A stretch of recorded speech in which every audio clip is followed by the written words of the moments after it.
আসসালামু আলাইকুম everyone, welcome to my channel learning English with me.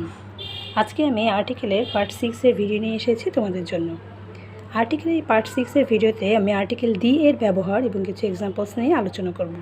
চলো তাহলে শুরু করা যাক।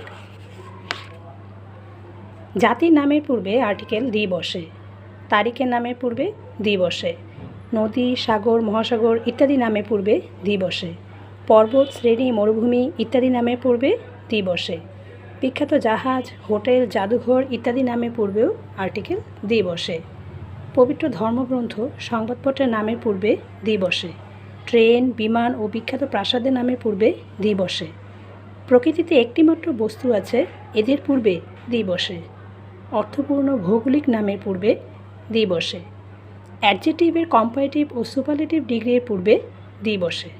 চলো এগুলোর এক্সাম্পলে চলে যাওয়া যাক। Number 1, the English are a brave nation.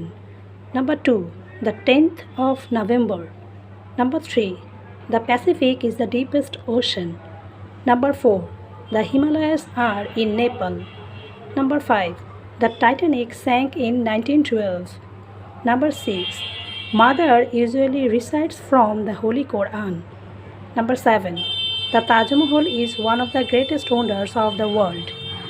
Number 8, the moon lights at night. Number 9, my brother lives in the UK. Number 10, he is the tallest boy in the class. Number 11, Rafi is the cleverer of the two. That's all for today. Thank you for watching my video.